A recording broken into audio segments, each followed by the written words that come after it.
Mulher gosta de abraço, de carinho. Mulher gosta de ficar bonita.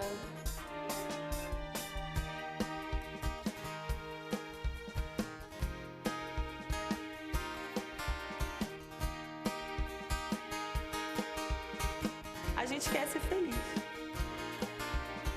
Mulher quer ter o seu espaço.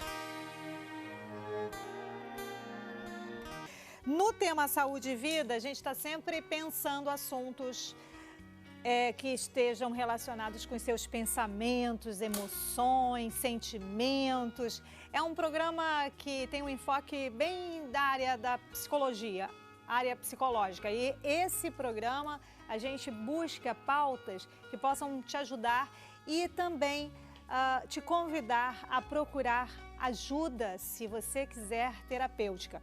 É muito legal esse assunto de hoje. Na pauta vamos falar sobre empatia com as psicólogas Natasha Menezes e Carla Araújo. Que amigas lindas! Obrigada, Natasha, por mais uma vez acrescentar, contribuir com a gente. Obrigada mesmo. Obrigada a você pela essa oportunidade. E Patrícia, aliás, Patrícia está lá na cozinha. A Carla está aqui com a gente também e sempre acrescenta. Carla, esse assunto é um assunto que em algum momento a gente não consegue entender muito bem. Embola um pouco, Natasha, Carla, com simpatia, com algum aspecto que tem a ver com pena do outro. E não é bem assim, né? É bem diferente. Uhum. Dá pra gente distinguir bem, não é isso? A empatia está relacionada a gente se conectar com o outro de alguma forma, né? Aquela emoção que o outro está vivendo, aquele sentimento, a gente tentar alcançá-lo de acordo com a perspectiva dele e não com a nossa. É como se fosse, eu costumo dizer, calçar o sapato do outro, né? Tentar calçar o sapato do outro e, além de enxergar, também tentar sentir o que o outro sente. E a gente percebe, Natasha, que e é uma das coisas que nós vamos conversar também, é sobre essa ausência da empatia. Eu estava conversando com vocês antes de começar o programa, que a ausência da empatia, ela é colocada por alguns autores como a doença do mundo, né? A doença que hoje está acontecendo, que está trazendo muitas complicações. É por aí também, é forte, mas é por aí, né? É porque a gente vive num mundo hoje muito individualista, né? Onde cada um quer olhar para o seu próprio umbigo. Então, a partir do momento que você dispõe a se olhar o outro a partir dos olhos dele, é algo complicado, né? Uhum. Mas não é impossível. Não é possível, é desafiador. Sim. É desafiador. Muito bem. Meninas, então vamos lá para o nosso assunto. Começamos no bloco anterior, trabalhando um pouquinho sobre o que é essa empatia. Agora a gente sabe, Natasha, que a empatia, ela não é simpatia. Isso, às vezes, não é muito entendido, não é? Na verdade, a simpatia não ocorre muito a conexão, né? A empatia é diferente, já tem essa conexão. Você se pôr no lugar do outro através da perspectiva do outro, não da sua. E o mais importante é a questão do julgamento, sim, né? De você suspender os seus julgamentos para poder estar bem naquela relação. Né? E é um desafio. Com certeza. Não é, Carla? É verdade. Você deixar em suspenso, você abrir mão do que você acha, isso é certo, isso é errado, isso é interessante, isso não é interessante. E abrir mão disso, deixar isso em suspenso, para ouvir o outro isento. Nós temos que pensar que a gente não tem essa capacidade de julgar o outro, né? Porque a gente não viveu tudo que o outro viveu, a gente não tem os mesmos valores, as experiências. Então, a gente nunca vai alcançar essa questão de julgar, de ter essa capacidade de julgar. E as pessoas também que estão numa situação que querem esse acolhimento, elas não estão ali esperando críticas, né, julgamentos. Elas querem realmente essa conexão que a gente está falando aqui, né? Porque, assim, muitas vezes, eu acho que a palavra é desafio mesmo, né? De ouvir o outro e, a partir da realidade dele, não da minha, né? A sua verdade e a verdade do outro, né? E aí se torna um desafio porque você não necessariamente você precisa vivenciar o que o outro vivenciou. E aí me faz pensar também, às vezes a pessoa quer falar alguma coisa e fala assim, já vivenciei isso. Como se a sua história de vida fosse a mesma história do outro, e não é. Então, esse tempo de escuta, esse tempo de ouvir, parar e ouvir o outro, é muito importante, né? Então, você, por exemplo, a gente como psicóloga, a gente não precisa vivenciar a depressão, a síndrome do pânico, senão a gente vai ser uma patologia intensa para poder entender o nosso cliente, né? Então, é a partir daquela essência, a partir do que ele está vivenciando no momento, eu tentar fazer esse movimento, que não é 100%, né? É a história dele e a sua história. Sim, por isso é que você tem que entender que é o que é do outro e o que é seu. Agora, é interessante pensarmos também, muitas vezes nós entramos em algumas conversas que a gente acha que o ser empático é estar naquele movimento assim, a pessoa mal começa a falar do que ela está vivendo e a gente já traz algo parecido que a gente já tenha vivido.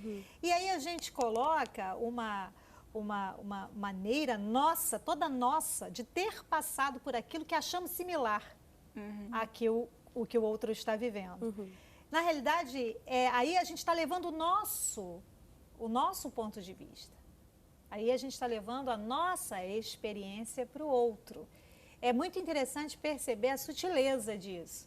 Sabe assim, minha mãe faleceu, eu estou muito triste. Minha mãe também faleceu e eu superei, eu estou ótima, estou maravilhosa. Peraí. Muita calma nessa hora, que aquela experiência, embora sejam situações muito parecidas, não é? O luto, mas cada um vivencia e tem um jeito diferente, singular, de experimentar aquela situação. Por isso que às vezes eu jogo um feedback para a pessoa, assim, eu não entendo o que você está passando, porque eu não estou vivenciando nesse momento com você, tá? Mas que bom que você trouxe isso. E aí é exatamente onde ocorre a conexão, né? O acolhimento que nem você trouxe, né? Que bom que você está expondo isso, que bom que você está podendo falar sobre isso, né? Mas eu não vivenciei a situação de luto, né? Então acho que é aí que vem a empatia, esse poder de conexão entre um e outro. O interessante é que assim, nós não estamos aqui descartando a possibilidade de você ouvir as experiências dos outros, né? E, vou inutilizar então qualquer tipo de experiência que o outro venha trazer para mim. Não é isso, não é por aí.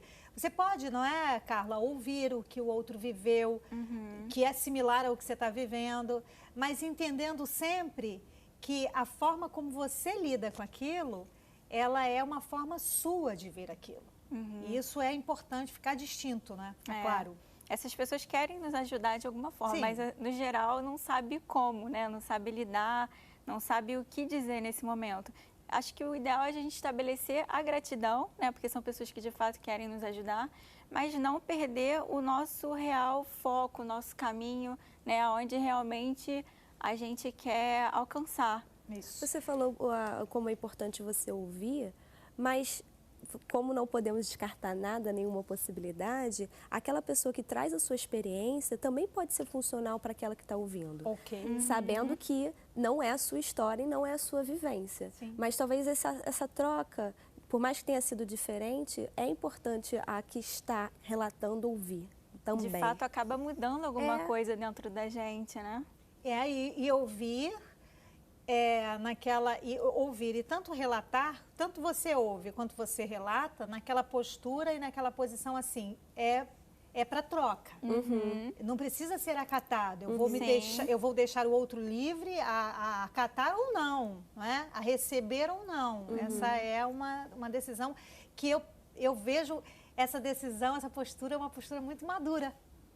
De crescimento, né? Exatamente. Agora, Natasha, muitas vezes nós estamos no movimento e na busca do desafio da empatia, de lidar empaticamente uns com os outros, mas a gente se perde um pouco nessa coisa de estar se colocando nesse lugar do outro, a gente acaba pegando do outro o que não é para levarmos. Eu costumo dizer que são camelos, né?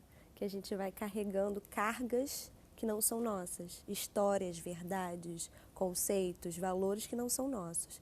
E a gente acaba arrastando isso pela vida, né? Então, tomar cuidado o que é meu, o que é do outro, para não ocorrer aquela vida embolada, né? E aí até fica difícil você entrar em contato com você mesmo, quando você tem a história do outro embolado com a sua, né? Eu vejo pessoas dizendo assim, poxa, eu vou na casa do fulano, eu vou conversar com ele, ele fala tanto problema, eu saio tão mal, eu saio péssimo, eu saio preocupado com ele, ele parece assim que eu fiquei muito mal, eu fiquei cansado, as pessoas dizem isso. É bem nessa ótica, né? Sim.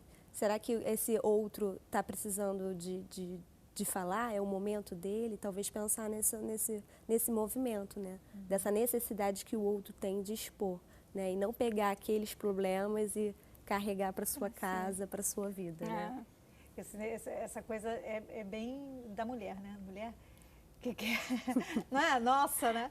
É bem nossa, porque a gente quer resolver muita coisa, se vê numa missão impossível de estar naquela posição do outro e, na realidade, você precisa estar na sua posição. Né? Esse é o que é válido.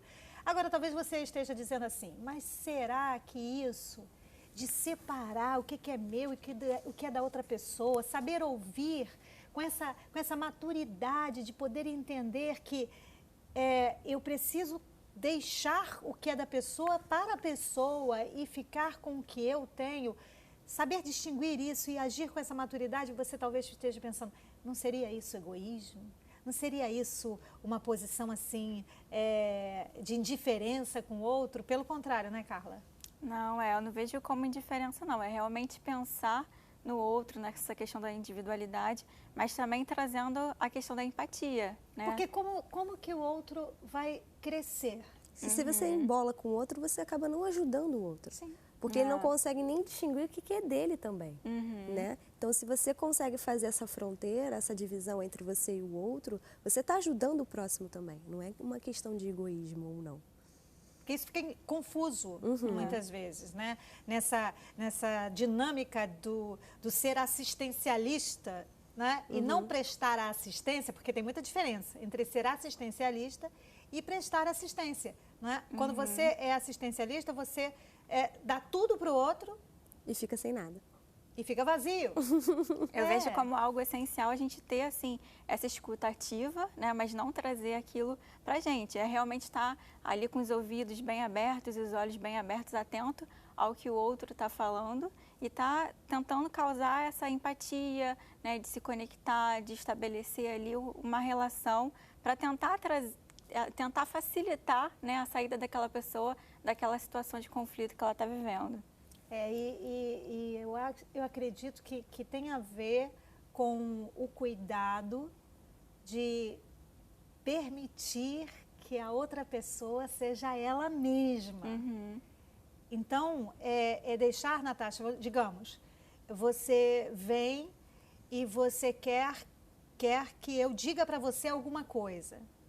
Quando eu entendo você como incapaz, eu digo para você o que você deve fazer. Porque, na realidade, eu não acredito que você é capaz de achar o que você realmente quer fazer. É porque são as suas verdades, né? E a sua necessidade, a sua história. E aí, a partir do momento que você faz esse movimento, você está anulando a minha história. Porque, assim, você está anulando o que eu ouvi, o que eu vi e o que eu senti de acordo com aquela situação conflitante, né? E nós psicólogos somos facilitadores, né? A gente não pode interferir na decisão, nas escolhas do outro, até porque as consequências vão ser do outro, não serão nossas. Então a gente nunca vai ter esse papel. A pessoa chega querendo que você diga o que ela quer fazer. O que é que eu faço? O que eu devo fazer? E a pergunta é, o que você quer fazer? Eu sempre brinco dizendo que o maior especialista do meu cliente é ele mesmo. É ele mesmo, Não sou eu. Eu sou apenas uma facilitadora para aqueles processos que ele não está conseguindo enxergar ou tentar olhar para um outro ângulo, mas o melhor especialista é ele mesmo. E muitas vezes, quando é perigoso, muito perigoso, eu uso essa palavra perigoso, Porque muitas vezes nós entramos na vida do outro e queremos deixar que o outro assim fique anulado, fazendo exatamente o que a gente coloca para ele fazer. Só que a nossa perspectiva, ela pode ser muito limitada. E aí, quando eu fico dizendo para o outro o que ele deve fazer, depois essa pessoa pode se voltar contra mim e me apontar o seguinte: bom, eu fiz, deu tudo errado porque você falou para eu fazer. Mas a gente também tem que pensar que o outro aceitou e é uma escolha do outro estar nesse papel de aceitar tudo que você vai falar. Transferiu, né? Exatamente. Então, não, o que nós estamos pensando aqui, provocando você a reflexão de que você está dizendo tudo que o outro precisa fazer, porque você está dizendo assim, não, eu estou me colocando no lugar dele e é melhor que ele faça do jeito que eu estou dizendo para ele fazer. Isso é bem fala de mãe, né? Não é? Exatamente, exatamente. Mas aí, como é que eu estou privando essa pessoa de crescer também? De experimentar o mundo, né? Você precisa ir no mundo, experimentar e vivenciar para ter a sua própria realidade, a sua própria história, né? E isso não é fácil. É bem, nos desafia e é complexo, mas não é impossível. É preciso partir daquela caminhada de que, bom, hoje eu fiz um pouco, amanhã eu farei um pouco mais, né? Nesse sentido de me exercitar a vivenciar realmente o que significa a empatia. E entendendo que ela é esse movimento para crescimento, né? E é um exercício, né? Como você bem falou. Agora, a empatia também, a ausência dela, a gente comentou no primeiro bloco, que é a doença desse mundo, né? Essa incapacidade, essa ausência da empatia, ela realmente se torna algo que traz consequências sérias, né, Natasha? Sim. Me fez lembrar também, tem um museu que começou em Londres, na verdade, e aí foi por vários países da Inglaterra, tem no Reino Unido também, que ele fala que é o Museu da Empatia, onde tem vários sapatos, você escolhe e fala qual o seu número de sapato, e aí você calça esse sapato e usa um fone de ouvido. E aí você tem que caminhar pelo museu 1 milha, ou escutando aquela história, já é um movimento, né? E aí depois tem as pessoas dando feedback, como sentiu o relato da pessoa, a convivência da pessoa. E aí eu fiquei pensando, isso é um museu, é um momento onde a gente para fazer isso, é um exercício, porque a vida está tão conturbada, tão sem tempo, que a pessoa não para nem para si. Então parar com o outro acaba ficando às vezes complicado, né? Mas é desafiador, né? E também não é impossível. Quando esse movimento também traz umas transformações nas relações bem interessantes. A nossa sugestão, nosso convite é que quando você estiver diante de alguma dificuldade de alguém perto de você, na sua casa, procurar não ver aquela dificuldade de uma forma muito isolada, mas tentar abrir um pouco mais a visão para ver aquela dificuldade a partir do todo, não é? A partir de como é que aquela pessoa chegou àquelas conclusões ali a respeito daquele momento difícil e daquela hora difícil para ela.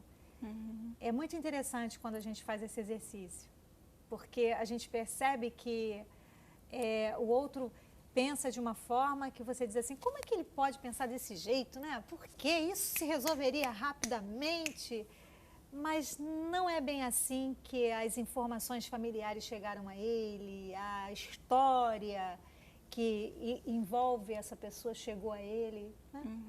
Que cada um vivencia de uma forma também, né? Então, quando você faz esse movimento de ampliar as possibilidades, não ficar só com aquela parte onde foi conflitante, você tem a possibilidade de transitar em outros caminhos também, né? Como ele vivenciou na escola, como ele vivenciou a relação familiar, como ele está vivenciando aquele momento, né? E talvez você consiga entender melhor por que ele está passando aquela situação, por que ele escolheu daquela forma, né? Tem alguns filmes que são bem interessantes, né? Eles retratam os papéis que são que um se coloca no lugar, um acaba vivendo a história do outro, né? A mãe que se torna a filha que se torna a mãe, cada uma vivendo o seu dia a dia, o seu cotidiano, acaba descobrindo coisas que não sabia que o outro vivia. É bem interessante essa posição, né, Carla? É verdade. E assim também, pensando por esse lado também da escuta, né, ativa, eu vejo como algo assim importante também quando alguém nos solicita, né, quando alguém chega até nós para compartilhar alguma coisa, o quanto é importante essa questão dos mecanismos que estão ao nosso redor, a gente se desligar um pouco disso. É tanta coisa que interfere hoje, né, computador, Uau. smartphone, e assim, a pessoa vem para falar com você e você tá lá no celular, sabe? E isso Tá falando andando, para quem está em né? casa nos ouvindo, né? Assim, é algo que acontece muito. E assim, o quanto é importante a gente se desligar de tudo que está ao nosso redor, que está na nossa mente, e de fato ter uma escuta de qualidade. Né? Essa é uma proposta muito interessante. É prestar atenção, né? Na verdade, ela está falando de conexão também, né? Isso. Porque vende-se que você está conectado o tempo todo com milhares de pessoas a todo tempo. E realmente está, mas será que está? Tem tantas pessoas à sua volta querendo uma conexão, um diálogo, né? Uma relação e não está ocorrendo, né? No próximo bloco tem mais espaço feminino. A gente espera você.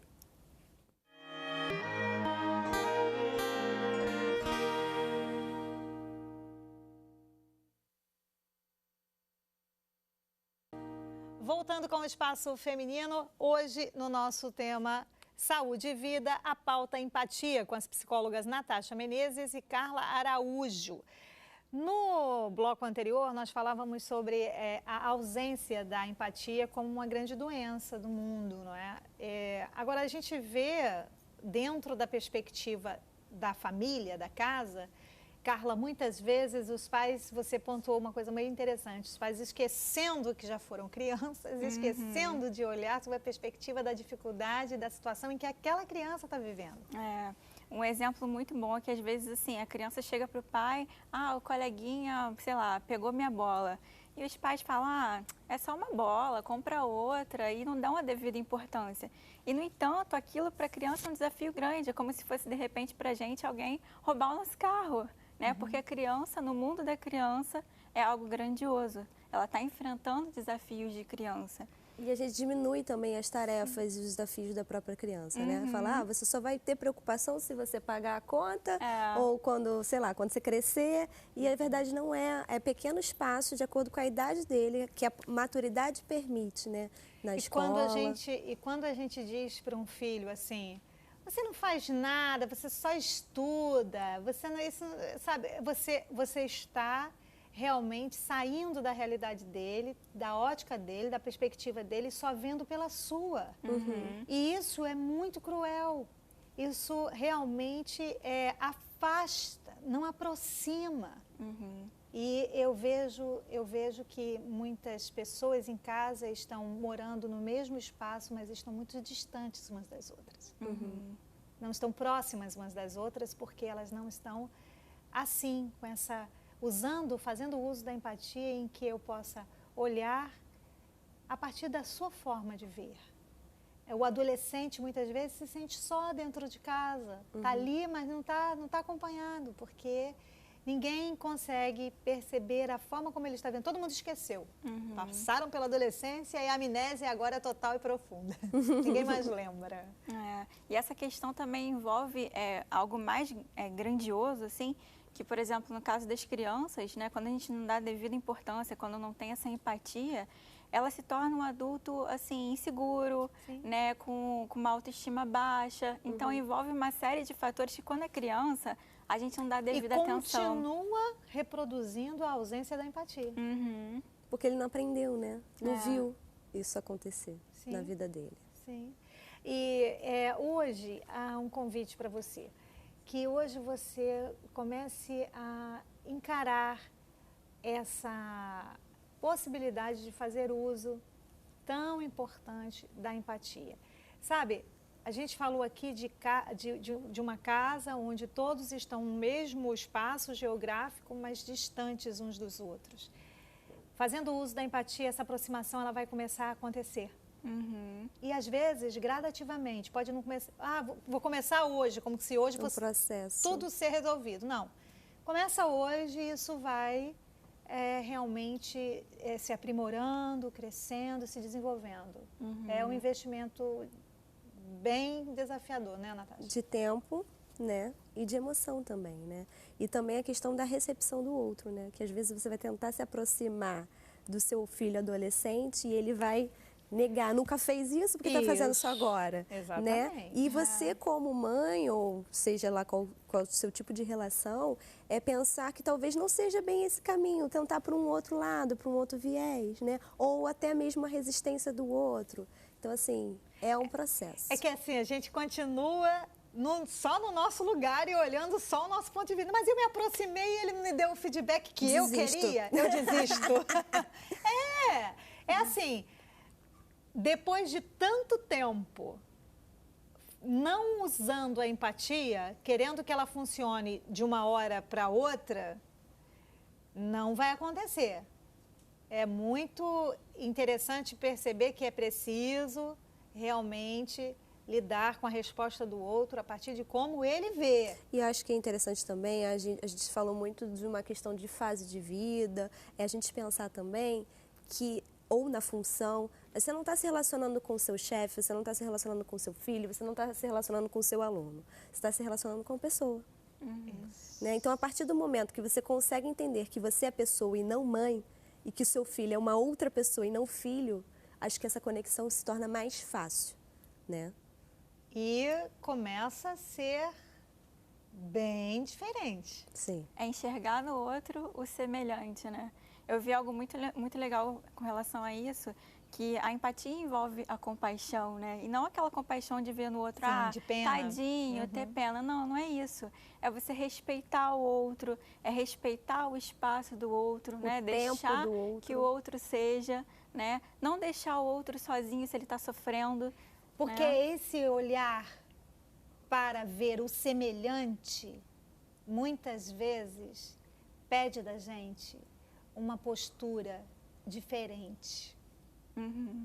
Uma postura que nos tira de um lugar do comodismo. E isso aproxima. Exatamente. Eu olho você não como sua mãe, não como seu pai, não como sua filha. Eu olho você como meu semelhante. Isso muda muitas coisas. Muda muitas relações também, né? Você consegue entender melhor o que está se passando e talvez se entender também, né? Uma conexão. Tem uma dica bem interessante, dá uma olhada.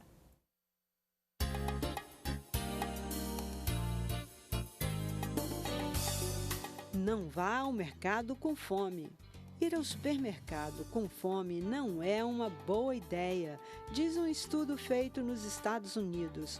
Quando se vai às compras com fome, você acaba colocando no carrinho itens com alto teor de gordura e, consequentemente, acaba comprando menos opções saudáveis. Para não cair na tentação, coma uma fruta ou faça um lanchinho antes de ir. Evite fazer suas compras no meio da tarde, quando a fome surge com força. E, por fim, anote a lista de produtos que deseja adquirir no supermercado. Essa é uma dica do Espaço Feminino.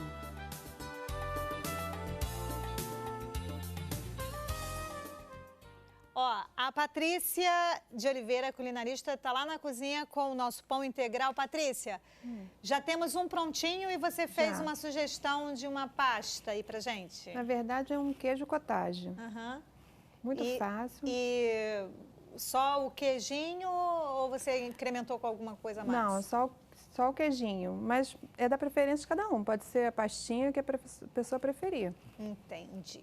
Ó, meninas, é o seguinte, a gente está conversando hoje aqui sobre a empatia e, de fato, pode ser para você alguma coisa assim que esteja fazendo a diferença.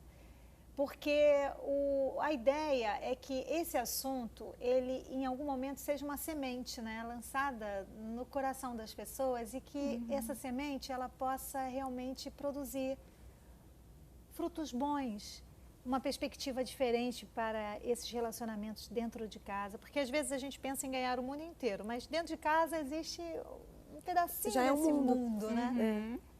E é legal pensar nessa relação pais e filhos, filhos com os irmãos, entre os irmãos, Casais. casais, tudo com esse olhar com essa empatia, com essa ferramenta da empatia, né, Natasha? E aí essa semente lançada, se você abriu a disponibilidade para isso acontecer, você vai regando aos poucos, né? E é um movimento, é um processo de crescimento, né? Então, por que não começar hoje, né? Sem deixar para amanhã? A gente falava antes do quadro sobre olhar o outro como semelhante. E, Carla, essa pode ser uma grande resposta hoje para as relações que estão assim truncadas, sabe? Relações que estão cheias de maus entendidos. Eu não consigo te entender. Eu falo, você não me entende. Você está falando, eu não consigo te entender. Mas que coisa, que diálogo esse truncado, que fala é essa que não consegue ser entendida? De repente, olhando assim, como ele é meu semelhante, ela é minha semelhante. Então, faz diferença. E, de fato, comunicação é tudo, né? Comunicação com essa escuta, né, assim, de qualidade, aberta, sem julgamentos, sem interpretações prévias, né? Às vezes a pessoa mal termina de falar e pronto, já estão tirando todas as conclusões. Não, é ter realmente aquela escuta de qualidade, deixar que o outro seja, né? Você está falando mal termina de falar? Muitas vezes dentro de casa é assim, a pessoa mal abre a boca, você está concluindo a frase. Exatamente. Eu sei o que você está pensando. Eu sei o que você está pensando, é ótimo. A gente até prevê, né? Isso é sério, não é? Você abriu a boca e disse aí o outro vem e completa. Mas espera aí, eu não acabei de dizer aquela... Eu te conheço. Eu te conheço, sei o que você está pensando, sei o que você está sentindo, sabe tudo.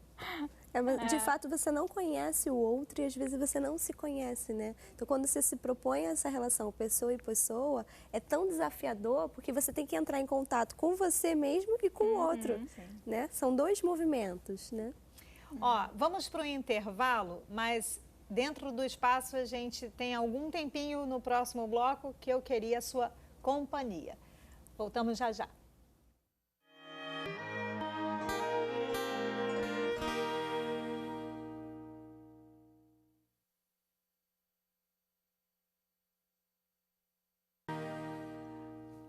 Nós já estamos aqui saboreando o nosso pão integral. Vamos provar? O sabor do crime.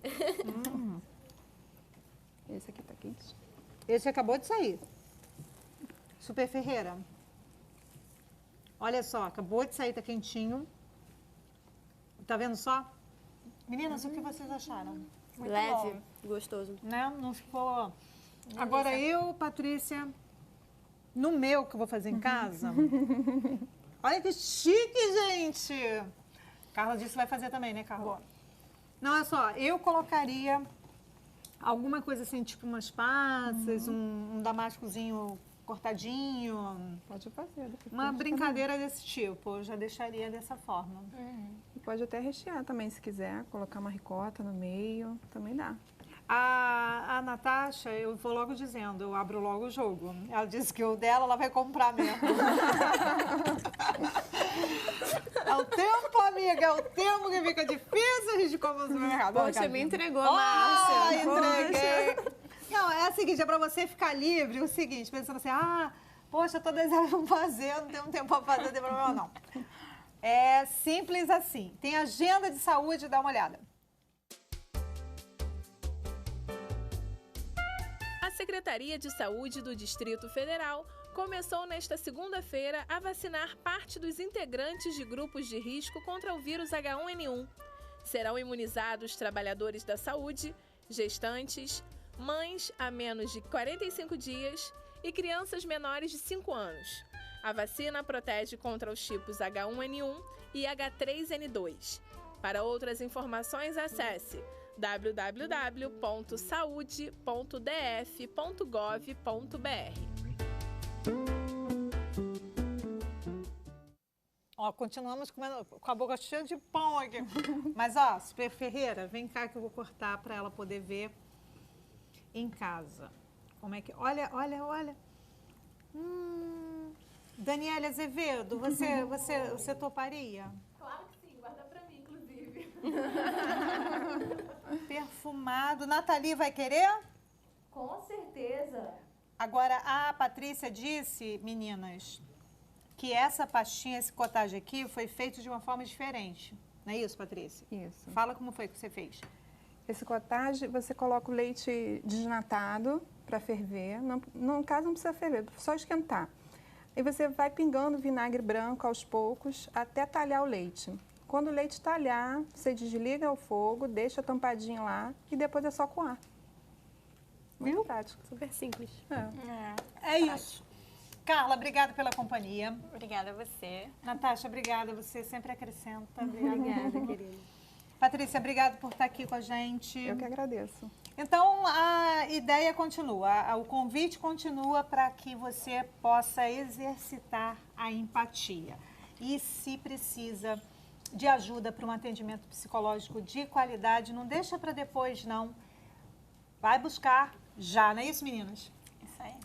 Beijo no coração, o contato das nossas queridas convidadas, você acompanhou durante cada entrevista, cada take. Beijo, obrigada pela companhia, paz. E vamos comer pão!